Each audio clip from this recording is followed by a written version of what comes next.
This morning, I'm pleased to introduce our Bernard Litton visiting professor who had spent the day with us and our residents going over interesting oncology cases. Dr. Sam Chang, who is the Patricia and Rhodes Hart Endowed Professor of Urologic Surgery and Oncology, and Oncology Fellowship Director and Vice Chair of Urologic Surgery at Vanderbilt University. He had trained at Vanderbilt University Medical School, and then he did his fellowship in oncology at Memorial Sloan Kettering and has continued to educate himself, and he has the MBA at Vanderbilt's Owen School of Business. His clinical practice is focused on prostate, kidney, and bladder cancer, and he has authored more than 275 original publications. He has multiple book chapters and edited several textbooks, and he is actually the recipient of a 2011 American Urologic Association Golden Cystoscope Award. This morning, he'll be talking to us about optimizing bladder cancer treatment during the BCG shortage era. Fantastic. Well, I want to thank actually Dr. Shulam and everyone at Yale for this opportunity to be the visiting professor and give ground rounds this morning. It's been a wonderful and unique virtual professorship. I've had a wonderful time, and the interaction yesterday was great. I'm going to focus on actually non-invasive bladder cancer. We talked about different cases yesterday, and I'm going to make sure I can advance my slides here. Start off with some pictures of downtown Nash Vegas. We talked a little bit about differences here. This is the mighty Cumberland River that gives you a view of downtown Nashville. These are actually some pictures taken by one of our former chief residents. This is actually from the underneath one of the pedestrian bridges. Country Music Hall of Fame. We talked this morning about how country music pervades the whole city. If you visit Nashville, you have to visit the Ryman, the home of country music. Our football team, we didn't have much to talk about until last year when we took care of some teams from the New England area, but fantastic view of the stadium downtown. And I'm a big hockey fan. These are actually pictures from our seats, and these are old pictures because we haven't been able to make it to the Stanley Cup. But this is the year we actually made it to the Stanley Cup. And this is a picture. You also saw a picture of my family. This is a picture of my three daughters at our seats, game one of the Stanley Cup when we actually ended up losing to Pittsburgh. So bladder cancer. We had a little review on some of the cases in terms of the epidemiology, what's going on, a significant clinical and financial burden. If you look at how we've been doing, unfortunately, the survival curve is quite flat. It obviously affects a significant number of our older population. And with that survival curve, if you look at all the other curves, an improvement over time in terms of survival, but no improvement for bladder for the past few decades. There's a little bit of a signal just from the latest American Cancer Society that perhaps in women, there's a slight tick in terms of improvement, but really quite flat overall. We're going to focus on non-muscle invasive bladder cancer. This is the risk stratification table from the AOA. And we're looking at then specifically at kind of, to me, the more dangerous tumors, the intermediate and high-risk tumors, those tumors that we oftentimes recommend some type of adjuvant therapy beyond just a TURBT. And the rationale behind that is we know that high-grade non-muscle invasive bladder cancer is dangerous. This is not something that is a nuisance-type tumor like many of our low-grade tumors. This is actually a study out of California looking specifically only at non-muscle invasive bladder cancer patients. And you can see that a third of them progressed, and actually more than 10% died from bladder cancer with the initial diagnosis then of non-muscle invasive disease. BCG remains the standard of care. These are guidelines from both the AUA and the EAU that talk about for those patients with higher risk disease that we should give them BCG. Guidelines from the NCCN similarly say that BCG is the first choice or the primary option for those patients with intermediate to high risk disease. But you all know that we are in the middle of a BCG shortage, and it varies. There is, even in the lay press, significant news out there in the past year about how a critical cancer drug is not available for our patients.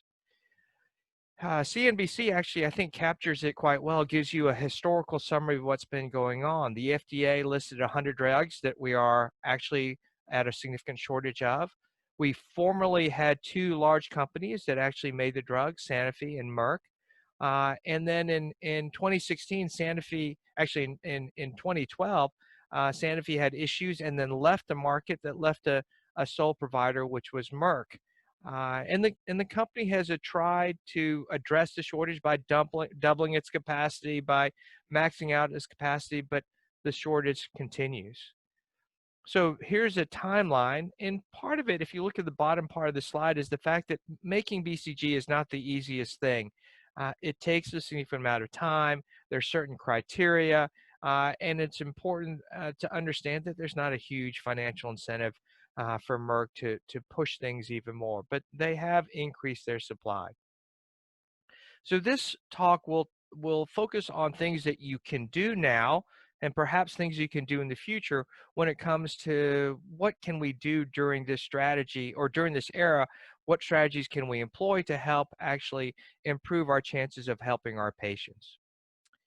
So, but first, I think for every situation and for every patient, there is an important thing that we need to discuss, and we all have to do a better job of talking about smoking cessation for all our patients, beyond our bladder cancer patients as well. This is from the Surgeon General report earlier this year. There's been some progress that's been made. There have been more former smokers, and there are fewer current smokers, both male and female. And we know that smoking has a direct link to bladder cancer. It increases the risks. The more you smoke, the longer you smoke. And as a result, over time, if you do quit, your chance of bladder cancer actually goes down. And I think that's an important point to emphasize to our bladder cancer patients. It's never too late to quit. And actually having the diagnosis of bladder cancer can influence our patients to actually take that next step. This is a study from Jeff Bassett, one of our former fellows, who is a UCLA resident, who looked at actually non-muscle invasive bladder cancer patients and found that about half of them quit after they got the diagnosis of bladder cancer. And they were 5 times more likely to quit once they had that diagnosis. The diagnosis prompted them, but importantly, the advice from the urologist also was important in their decision to stop smoking. That's actually similarly found in the Surgeon General report. Clearly a significant percentage of patients, nearly 70%, actually want to quit, and more than half are able to quit, and 3 of 5 who've ever smoked have also quit. And I think that's partly in due to the fact, if you look at this slide, there's been increases in actually all categories of not only counseling, but medications for cessation in terms of the of things to help prevent or stop smoking. And challenges, though, exist. More than 40% of smokers, they don't receive advice from their healthcare provider. That's something that we easily can do and should do. And when you look at all the numbers, still less than 10% are actually successful to quit smoking each year. So once we counsel our patients regarding smoking, and every single one, the residents will joke, the first thing I'll do, and when patients come into the office, is I will take their pack of cigarettes out of their shirt and I'll throw them in the trash can. I don't do it for everyone, because there are people in Tennessee that do drive with the gun racks in the back. So I'm a little bit careful, but I really emphasize that. But these are strategies that we can take in terms of managing these patients better. So one is on emphasis on quality TURBT. What can we do? What should we do? So historically, I don't think we've had much of a difference. This is a quote from Sir Isaac Newton. This is part of the AOA Historical Museum. And in there it says, "If I've seen further than others, it's because I was standing on the shoulders of giants." And these are actually instruments that really don't look much different from the instruments that we use today. And we really haven't changed much. It's a century-old technique. I don't think if you look at a resident here without a camera, it's really not much different than what we do. And standing on George's shoulders here, I really don't see that much. So I don't know specifically how much we've changed. And if you look at the historical pictures, we really perhaps haven't changed that much. So what can we do? What are essential parts of doing a quality TURBT. I think the surgical portion is a part of it, but it involves so much more, including the pathologic evaluation, the ability to visualize tumors, and to understand what's going on in terms of the actual resection process. So as with many things, experience makes a difference. These are studies that have been done looking at resection quality with younger surgeons or surgeons in training. And this was, and I still think is one of the more difficult procedures that we do. And younger surgeons, unfortunately, are more likely to leave tumor behind and more likely to lack muscle in the specimen. And when you look at that, having muscle in the specimen is really impactful. This is from Kareem Chamey at UCLA looking at, again, California Medicare data. And again, for non-muscle invasive disease, if you look at the impact of muscle being there or not, it impacts actually on mortality. When muscle was present, the mortality rate was 7%.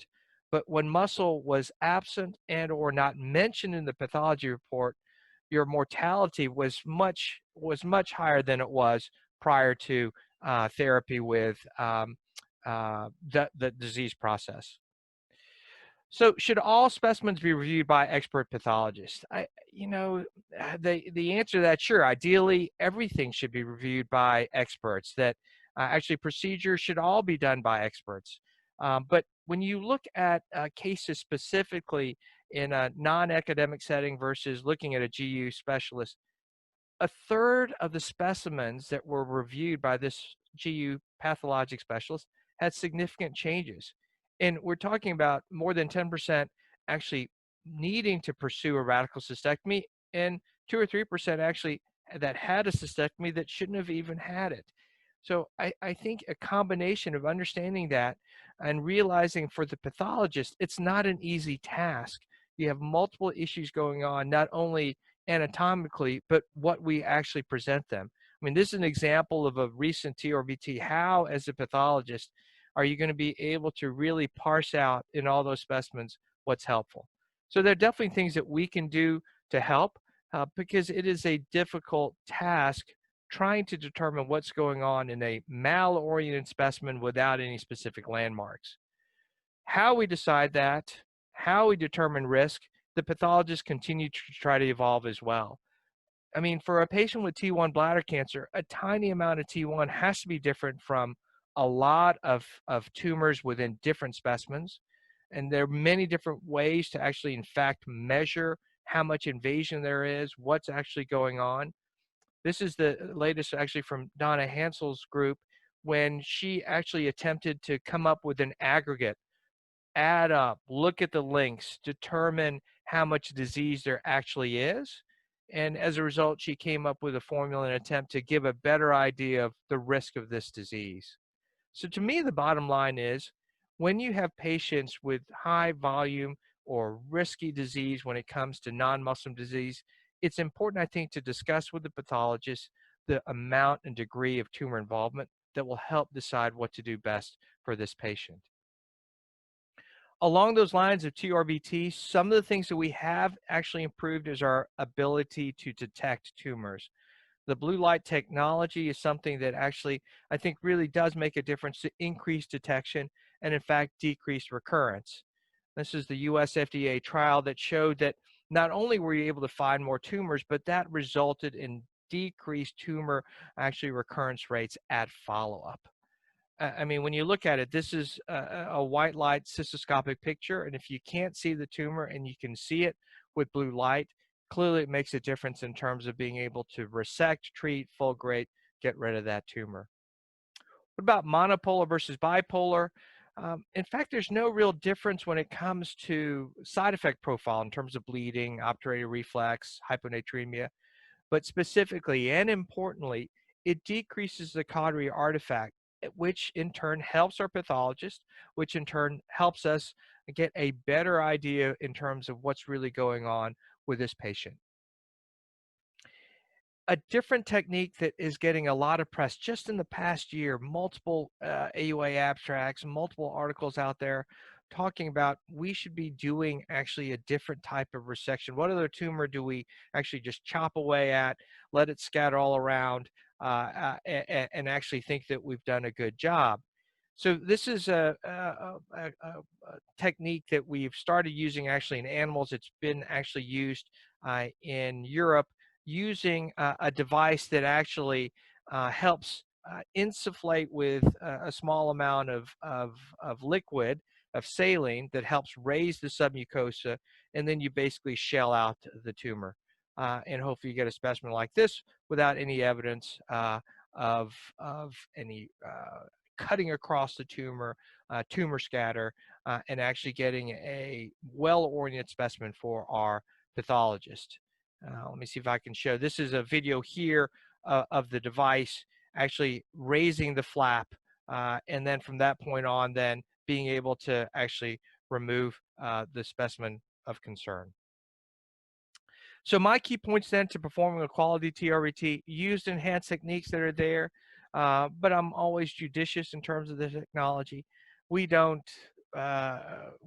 commonly use our eyes to the scope itself like we've done in the past. We use a high def camera. Separate specimens, I think, are essential to help evaluate the stage. So we'll do a large tumor section, but then we'll always go back and resect the base of the tumor in a different way, in a different specimen, to help our pathologist. Bipolar resections, especially for larger and or more extensive tumors, I think is very helpful for our pathologist in terms of getting a better read. Using cold cup specimen biopsy forceps, I think I didn't mention that, but in terms of a pathologic view, again, it decreases cautery artifact. The use of repeat TURBT, I think, is essential part of the guidelines. And I think the bottom line is we probably do need to find a better way to excise these tumors to maximize not only the ability to evaluate them and to stage the tumors, but hopefully to actually decrease recurrence. So what else can we do in terms of managing? I think the importance of rationing our BCG supply is essential. If you look up the word ration, and I did this for GU ASCO, it means to distribute equitably or to use sparingly. And rationing gives you your fair share. This is actually from World War II. These are the war rationing coupons that you would get to limit what you got. It was quite fair. Every household got a certain amount of coupons for gas, for sugar, for certain commodities. And at the end of the month, if you used up all your coupons, that's all you got. So it attempted to be somewhat equitable. I think what's the frustrating thing with BCG is you've got the haves and the have-nots, even within the same city, within not the same institution, but just a block down the road, a hospital may have BCG, and two blocks away, a clinic may have no BCG, and it appears random. And clearly, distribution plays a role. And our goal is, you should use BCG when you need to use BCG, but you shouldn't use BCG when you have low risk patients. And I think that's really the important message that I want to emphasize. We know we're not doing a good job with T1 disease. The National Cancer Database review just from last year showed that only actually a quarter of patients that actually should have gotten BCG didn't get it. And that may be due to a lot of reasons. It may be, in fact, due to this BCG shortage. So to help with that, I think rationing and being careful with our BCG supply is important. This is from the AUA white paper, from the AUA and the SUO, saying specifically upfront, it shouldn't be used for low-risk disease. If you give it to high-risk patients, it should be really prioritized for induction therapy. And it's for those patients that full dose should be considered, but if not available, would consider dose reduction. And rationing and limiting the duration and the use of maintenance therapy, I think, is essential. The EAU guidelines were quite similar to the US and also emphasize this as well, in the importance of decreased concentration. But you have to be careful. If you don't give enough, there'll be a negative impact. This was actually from GU ASCO just a few months ago, the last meeting I actually went to in person. And this is actually a trial out of Europe attempting to modify the use of BCG and actually spacing out treatments, giving a reduced frequency every other week, limited maintenance. And what was found was basically if you had less frequent BCG, it was inferior to standard BCG when it came to recurrence-free survival, with a significant difference. So we have to be careful, we have to be judicious, but we also need to understand that BCG, I think, should be used carefully. Well, what other intravesical treatments are there? The AOA white paper says that intravesical chemotherapy should be used for intermediate risk patients, not BCG, but intravesical chemotherapy. And we list out several possibilities, but importantly, at this point, no single intravesical chemotherapy agent has been FDA approved in decades for bladder cancer. This is just a partial list, and I'll have other slides going over the list of what's out there for BCG alternatives. The vast majority of trials have been in those patients that have not responded to BCG. Now and actually in the future, and what will be very important, we'll be looking at intermediate and high-risk disease in BCG naive patients. And I'm going to try to make that differential as we go through. What are other options we have to put into the bladder? One is one of historical use that I think people still use quite a bit and is optimizing the use of Mitomycin C.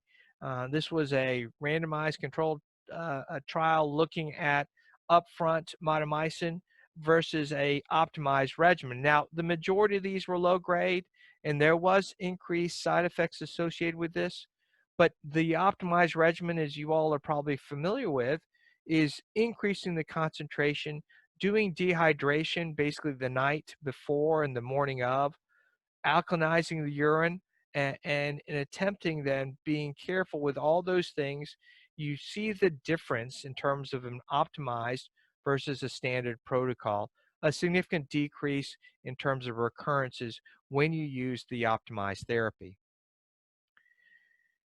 Combination therapies, people want to always say, okay, what can we do better? Now, a lot of this data, like I said, was from patients that have already had BCG, but a few of these trials had a small subset of patients without prior BCG. One looks at gem and mitomycin. And if you look at the recurrence-free rate at a year, it's about 58%. 2-year mark, about 50%. I think that's very similar as you look at other trials. This is a smaller series looking at only a few patients without prior BCG, very similar recurrence-free survival rates at 2 years at about 50%. The one regimen that's getting, I think, the most press is a combination of gemcitabine and docetaxel. And I want you to look at, you can't compare, different trials to different trials, but in patients that were BCG naive, and that's important about this evaluation, look at the recurrence-free survival rate at 24 months, 66%. So 2 out of 3 with this combination therapy given sequentially, gemcitabine 1 gram in 50 cc's of water saline and docetaxel at 37.5 milligrams, given over a 90 to 120 minute time frame. It is tough for the patients. It's tough for the clinic. And clearly, though, it probably at this point we think, or many think, may be the most effective we currently have available in terms of intravesical chemotherapy.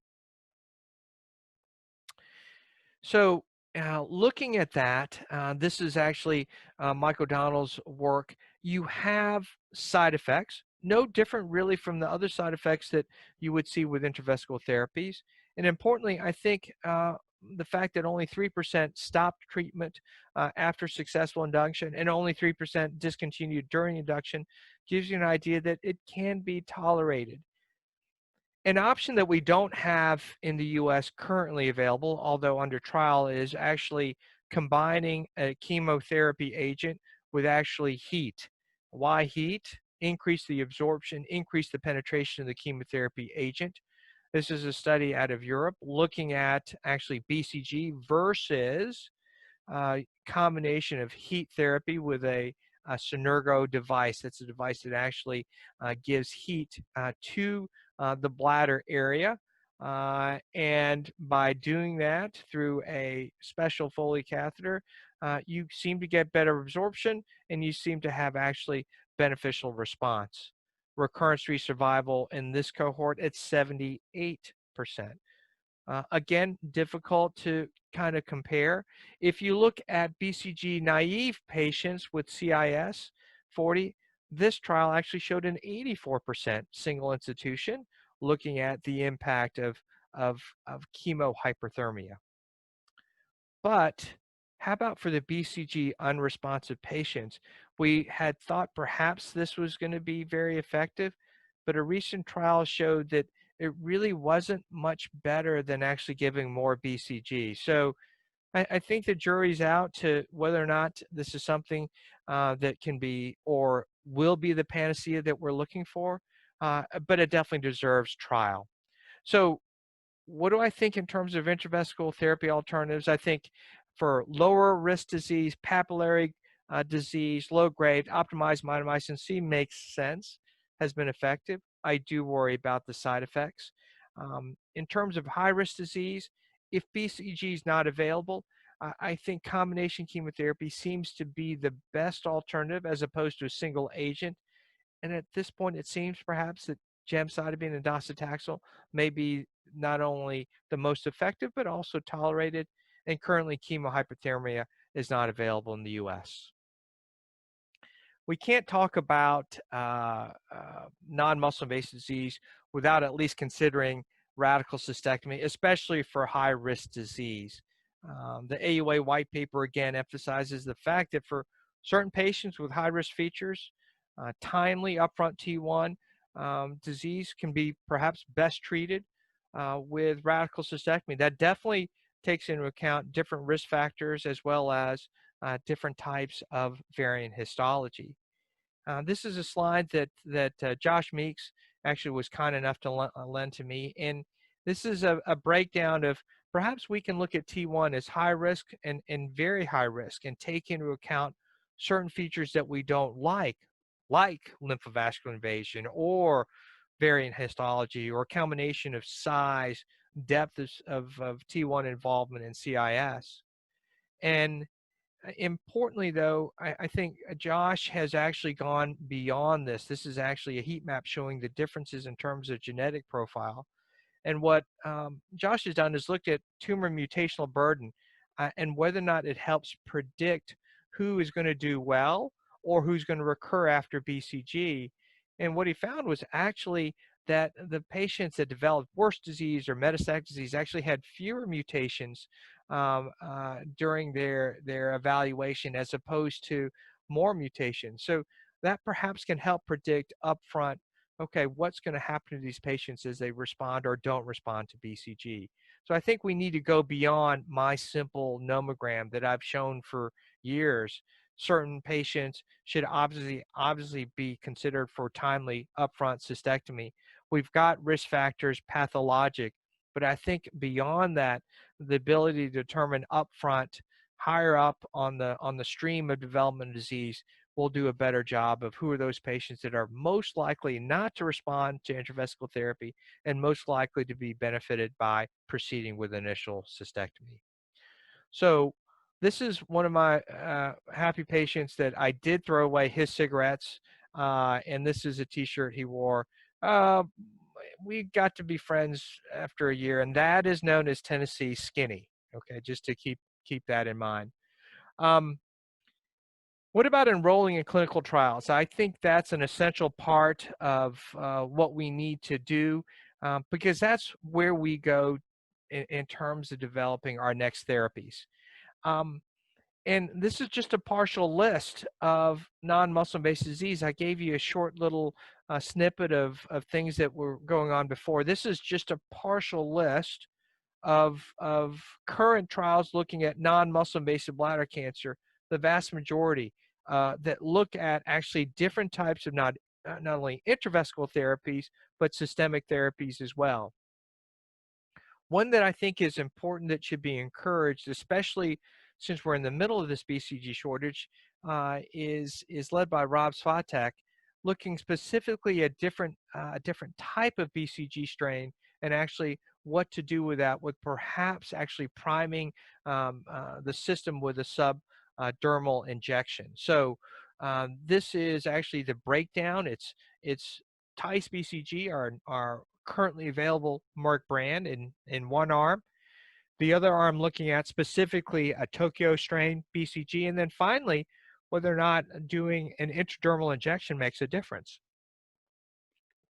I think importantly, this will give us an idea of, okay, does priming help? Yes or no? There's been debate.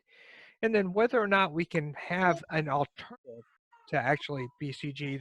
So then what else can we do? I think beyond looking at other agents, I think it's important that we also consider that we've got current agents that we need to learn more about. So this is actually the first studies out of Hopkins looking at the fact that if we adjust the dosing, the concentration, the schedule, the dwell time, different characteristics can dramatically increase absorption, much like the chemohyperthermia that we talked about before.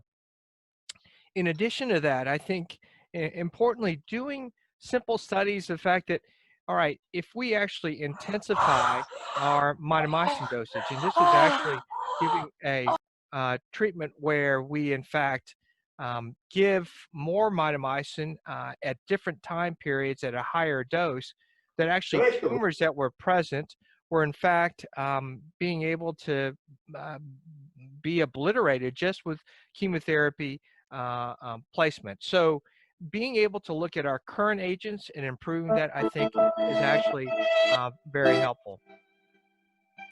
So I think it's important that we understand and use all these options. I think the next step will be very, very important in terms of being able to utilize what we have now, but also consider what we have in the future.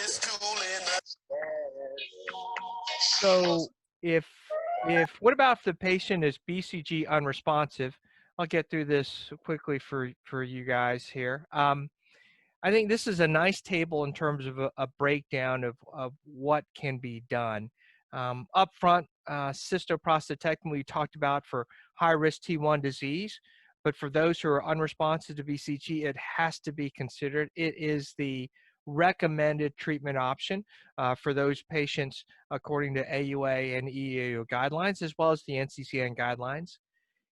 Intravesical chemotherapy options, I talked about gemdocetaxel in the BCG naive population, but it has been the most effective, at least published, in the BCG unresponsive population as well. Systemic therapy, pembrolizumab, now FDA approved immunotherapy, systemic therapy for BCG unresponsive patients that need to take the therapy for at least a year, but you do have some signal of about a 40% CR rate, and I'll show that slide. And then perhaps intravesical therapies of the future that will actually then be also effective. So this is actually data from the pembrolizumab trial, specifically looking at the impact at 3 months. You had a CR of about 40%. These are patients who did not respond to BCG. And the FDA approved this for patients with CIS after BCG. This is actually the updated material just presented 2 weeks ago, 3 weeks ago. And you can see that there is a drop off over time, but there clearly is a benefit for a subset of patients for a length of time.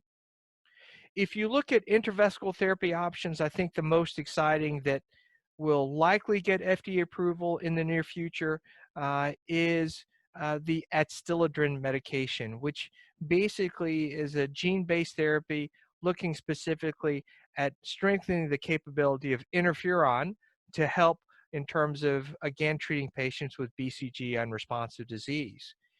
And these results are not too different from systemic pembrolizumab. You had about half the patients who had a CR at 3 months.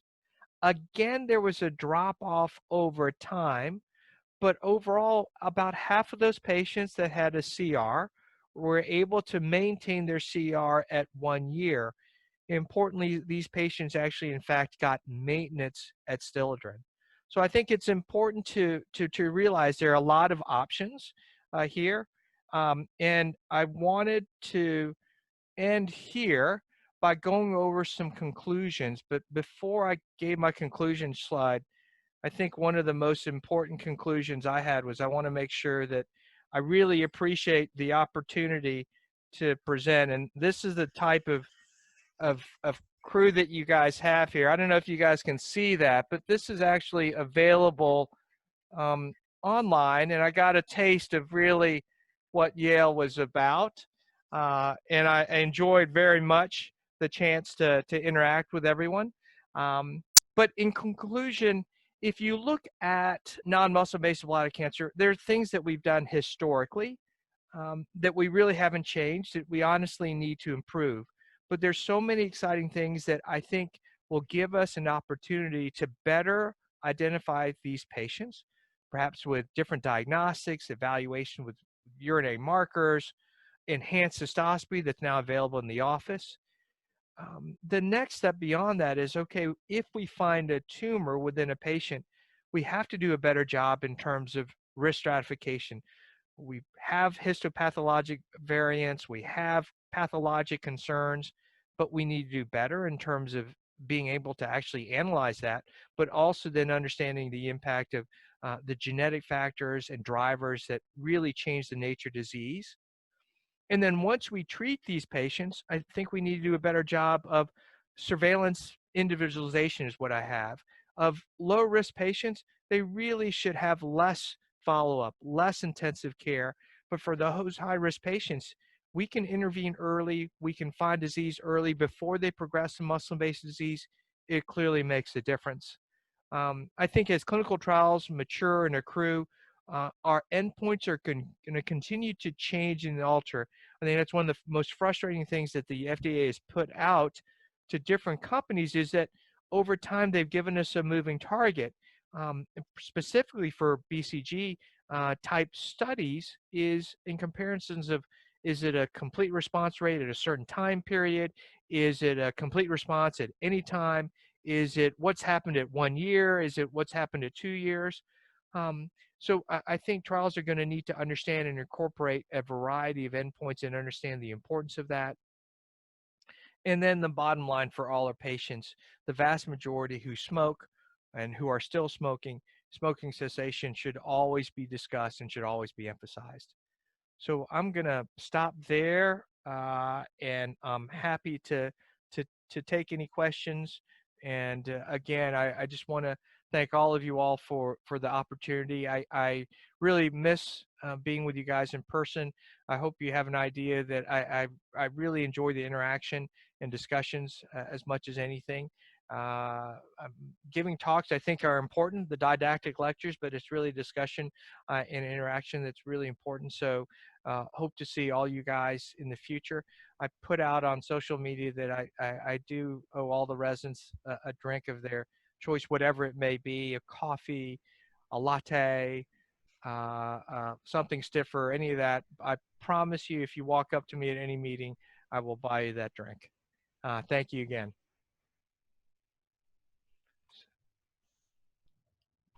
Thanks, Sam. That was fantastic.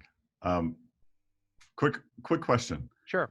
So we enrolled in 1602, and that was actually one of our, we have a tiered strategy for the BCG shortage. And, we had 1602 listed as one of our in the strategy. And one of the things that's a little funny about counseling patients for that trial is that we're offering 1/3 dose as our typical standard right now because of the shortage. But when we're counseling patients about that trial, there's a possible inducement there where that they're going to get full dose. And so I was wondering what your thoughts were about that. How do you counsel patients, and what do you think about that study design with full dose BCG in the setting of a situation where that's actually, it kind of exceeds the current standard? Yeah, that's it's a bit of a quagmire. There is, everybody worries about conspiracy theories and that that there's limiting supply of BCG other places, but if you do this trial, that maybe I am naive to think that I don't think that's true. There may be a little something to that. You know, Pat, I don't know if we can say, and this is what's been very frustrating, I think. I don't know if we can say that 1/3 dose is now the standard. Um, it's real world. And the thing that's concerning, unfortunately, is there is some doubt whether the FDA in current clinical trials that are outside of that SWOG trial, if they're going to really consider that someone who got induction BCG at 1/3 dose is truly someone who is BCG unresponsive under their definition. And so what I struggle with in terms of giving patients some type of clinical equipoise, to be honest, we're lucky. We've been able to get BCG. We really limit the 1/3 dose to maintenance patients, and there are many patients now we don't give maintenance to. But what we tell our patients is, as far as we can tell, we believe that the 1/3 dose is as effective as the full dose strength. We don't have absolute evidence, but we think there is. Um, but there's no question there's an enticement that it's hard to fight in terms of doing something that you have versus a clinical trial that gives you a full dose. I don't know what strategies have you done. We have we have done okay enrolling in that trial, but you know, the issue for us is whether or not we can. We've stretched out ourselves, and we're actually looking more at the BCG unresponsive population at this point. What are your strategies? Strategies in terms of Enrollment and those types of things. So the two trials that so we've had the 1602 open. We also had 1605 open, which I think was an interesting study in that we enrollment stopped, but favorable results over the past couple weeks. But in terms of BCG shortage, one of the things that's happened for us is we've taken on a huge number of patients from the rest of the region. Ah, I see. Including from the VA. And so our own BCG supply has been kind of truncated because of that. Yeah, I mean, that's incredibly frustrating for you guys because as a source, you know, everyone's coming in. It's really difficult to talk with patients actually in the middle of their therapy of I can't get BCG, or we're short. And so I don't know how you guys do. We have actually a nurse practitioner is in charge of our intravesical installation clinic, and we instill in the main campus clinic probably between 25 to 35 patients a week, and it's on Fridays. And we actually vet a list, myself and one of the other oncologists with this nurse practitioner will go through the list in terms of is this someone who should be getting it? What should we do? Should we dose reduce? Those types of things. And to be honest, we tell the patients, you know, if they get a treatment, this is the best we've got. This is, we have a strong feeling it's better than nothing. And for others, we tell folks we don't have the supply for you. So it's a difficult situation for sure, and unfair. I mean, down the road, Murfreesboro, Tennessee, has oodles of BCG. It is Emory in Atlanta, big center. They cannot. We've been seeing patients from Emory drive up from Atlanta, whereas I know in the community there are practices that have BCG, and clearly it's the distributorship and previous relationships and that type of thing. But the unfairness of it, I think, is what really chaps everyone.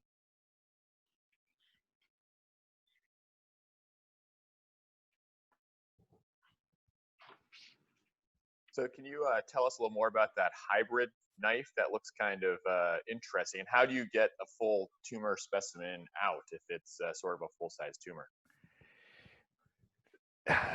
You can't always. So that was the video I showed was of a pig bladder that we blew up. They're already doing this in Europe with a hybrid knife, and it's not approved in the U.S. to do that. So we want to actually start doing some animal trials and try to get an IND in the U.S. to accept it. Basically, it's like any other unblocked resection technique, in that you basically, the difference is you can actually raise a flap and then come on underneath. It's just like you've seen the videos for the different holmium lasers, different unblocked techniques where you basically raise a flap and then just scrape the tumor along.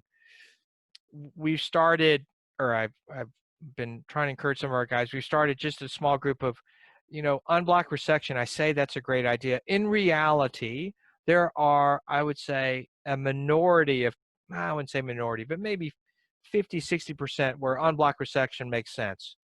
A few tumors, papillary, even broad, but there are many tumors. CIS, you can't do an unblocked resection. What do you do?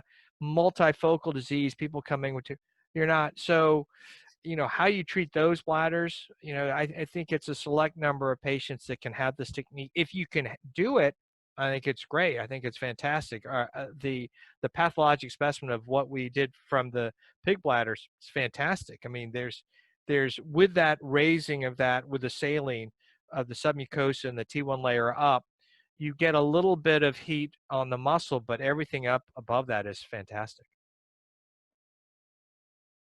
Great.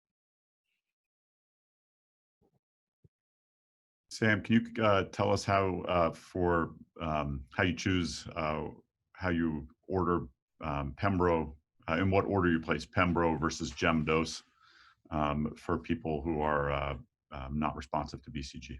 Or yeah, that's a great question. That's a question that everybody is struggling with. This is how I think about it, and maybe I know it's simple because it's my thought. So it's for patients with T1 disease that really aren't fit enough for cystectomy. I actually pivot then and this has now only been a couple patients since it's been FDA approved, but pivot towards pembrolizumab, have referred them to our med oncs. Why? In that population of patient, I'm definitely already worried about understaging despite resections. I'm worried about, lymph node positive rate. We had almost a 20% lymph node positive rate in our PT1 cystectomy patients. So I know there's a real risk for systemic disease. So I go in that manner. For high-grade TA, where I actually move away from cystectomy in those patients, I think those patients, I really try to do intravesical chemotherapy. I think the more difficult population is CIS. I think CIS is dangerous, but again, I think there's a population of CIS patients that will have CIS from here until until I get a hole-in-one in golf, and that'll be a long time. So, and they'll only stay CIS and they'll never have an issue. So for those patients, I would love to identify up front, but those are the patients, obviously, I do intravesical chemotherapy as opposed to systemic therapy. The CIS patients I worry about are the high volume, the clearly involved patients. Focal CIS, a small, tiny amount, one small area, I tend to, at this point, try intravesical therapy. And I really, despite what the guidelines say, I really don't actually do cystectomy in those patients. I really try to enroll in a clinical trial, or I'll try an intravesical chemotherapy before I go to cystectomy. T1, first choice is cystectomy still. TA, intravesical chemotherapy. CIS, depends. And if they aren't fit for cystectomy in T1, IV Pembro. Great. Well, Peter, I don't want to keep people here that don't need to stay here, but I have not, and I should make sure that I give a shout out to Patrick and to Pruz and to Jamie. They were the faculty leaders of the resident debates. They did a lot of work in getting those set up and put together, and did a great job. Obviously, a shout out again to Jody and the folks that really have helped put this together, and really really impressive place that you guys are involved with. And so I just want to make sure all the residents understand that um, you've got wonderful faculty who are great mentors and great people. And I need to say something to say hi to Leslie. I don't know if she's on the call either. Leslie, I've gotten to work with Leslie a little bit on the exam committee, and I think she's a superstar as well. But I just wanted to say thank you again, Peter, and hope to see all of you guys actually in person at some point. Well, Sam, thank you. Well, first off, thank you very much for sharing that TikTok. That was very kind of you. Absolutely. No, I don't worry. I don't have that saved in my multiple Dropbox accounts that can be accessed anywhere in the world. Absolutely. I'm expecting a call or a text from Penson in about 10 minutes. Okay, good to know. I just want to say that you were, this was a spectacular virtual visiting professorship. You did a fantastic job. Yesterday, your time and insights were greatly appreciated. This morning, you gave a great overview on non-muscle invasive bladder cancer. Your thought and clarity and, as you call it, simple mind presentation, that's what we all need. I think you were able to distill very complex issues and make them very presentable, approachable, and understandable. We're disappointed that you weren't able to be here in person to meet the rest of our faculty and all of our residents. We're very proud of all of them. We celebrated the graduation last night. We also wanted to show off our facilities, and we hope someday you'll come to Yale and be able to visit and see what we have here. It's a very special place. We are sending you a few things. Hopefully they'll be there shortly to show our appreciation and gratitude for the time that you spent with us for the last 2 days. And I'd be remiss if we didn't, again, we're here really to celebrate the graduation of our residents, Jeannie and Juan, and our fellows, Adam, Mo, and Alejandro. We want to congratulate all of you. And as you've mentioned before, Sam, we have to thank Jody, especially since uniquely today we were Zoom bombed and she was able to block them from further bothering us. So Jody, thank you. But Sam, fantastic. A great 2 days. Thank you for your time. And congratulations again to everyone who's graduating. Enjoy the weekend. Absolutely. Congratulations all. And again, thank you to all. It was a wonderful time. And I look forward to visiting New Haven at some point. Very good. Good to have you. All right. Thanks, Sam. Take care. All right. Bye-bye.